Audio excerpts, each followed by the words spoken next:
देखिए, नेक की एनाटॉमी को समझने के लिए सबसे इम्पोर्टेंट जो मसल होती है, वो होती है स्टर्नोक्लेडोमास्टोइड मसल, एससीएम मसल।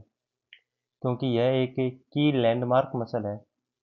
इसका मतलब है कि नेक के बाकी स्ट्रक्चर को यह आइडेंटिफाई करने के लिए हम इस मसल को रेफरेंस के रूप में काम में लेते हैं।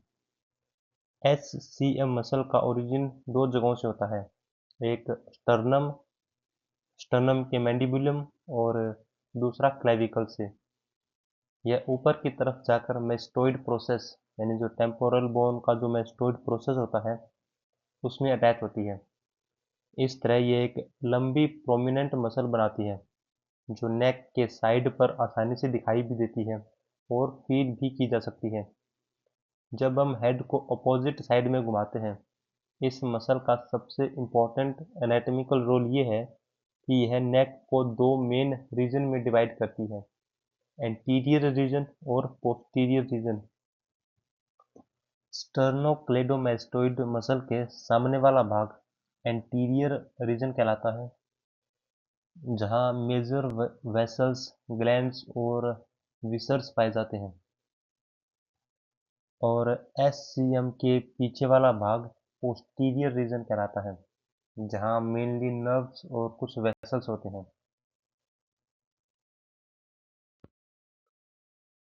एससीएम रीजन में नेक के कुछ इम्पोर्टेंट वेसल्स और नर्व्स होते हैं जो क्लिनिकली काफ़ी इम्पोर्टेंट होते हैं।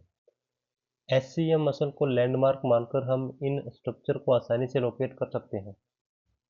सबसे पहले वेसल्स की बात करें तो कॉमन कैरोटिड आर्टरी यहाँ की एक मेन आर्टरी है जो आगे जाकर इंटरनल कैरोटिड जो ब्रेन को सप्लाई करती है और एक्सटर्नल कैरोटिड जो फेस और नेक को सप्लाई करती है, इन दो में डिवाइड हो जाती है।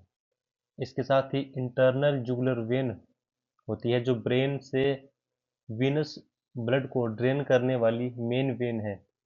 इसके अलावा एक्सटर्नल जुगुलर वेन सुपरफिशियल होती है और स्किन और सुपरफिशियल स्ट्रक्चर का ब्लड ड्रेन करती है, इसलिए यह सरफेस पर दिखाई भी दे सकती है। अब नर्व्स की बात करें तो सबसे इम्पोर्टेंट है वेगस नर्व यानी क्रेनियल नर्व 10, जो कैरोटिड शीथ के अंदर आर्टरी और वेन के साथ चलता है और कई वाइटल फंक्शंस जैसे हार्ट रेट, रेस्पिरेशन और डाइजेशन को कंट्रोल करता है। जो एसेसरी नर्व्स होती है यानी क्रेनियल नर्व 11, ये एससीएम और ट्रेपेजियस मसल को सप्लाई करती है। इस वजह से हेड मूवमेंट और शोल्डर एलिवेशन में इनका रोल होता है। इसके अलावा सर्वाइकल प्लेक्सस यानी C1 से C4 तक नेक की स्किन को सेंसरी सप्लाई देते हैं, जिससे टच और पेन सेंसेशन फील होती है।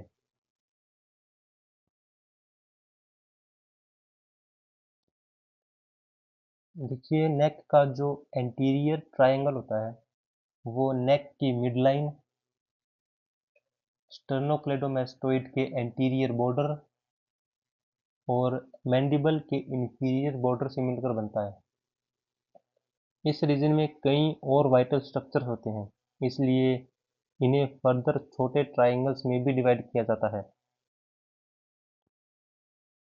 देखिए, सबसे पहला है सबमेंटल ट्रायंगल। यह दोनों तरफ के डाइगैस्ट्रिक मसल के एंटीरियर बेली के बीच में होता है। इसमें मेनली सबमेंटल लिम्फ नोड्स होते हैं जो इन्फेक्शन और स्वेलिंग में एनलार्ज हो जाते हैं। दूसरा है सबमैंडिबुलर ट्रायंगल, जो मैंडिबल के नीचे होता है। इसमें सबमैंडिबुलर ग्लैंड और फेशियल आर्टरी और वेन होते हैं। यह रीजन सलाइवरी ग्लैंड डिसऑर्डर के लिए काफ़ी इंपॉर्टेंट है। तीसरा और सबसे इंपॉर्टेंट है कैरोटिड ट्रायंगल। इसमें मेजर वाइटल स्ट्रक्चर्स होते हैं जैसे common carotid artery, internal jugular vein और वेगस नर्व। इसके साथ ही यहाँ पर कैरोटिड साइनस भी होता है जो ब्लड प्रेशर रेगुलेशन में रोल प्ले करता है। नेक्स्ट है मस्कुलर ट्रायंगल। इसमें नेक के कुछ इंपॉर्टेंट स्ट्रक्चर होते हैं जैसे थायराइड ग्लैंड, ट्रैकिया और इसोफेगस। यह रीजन खासकर थायराइड सर्जरी और एयरवे मैनेजमेंट में इम्पोर्टेंट होता है।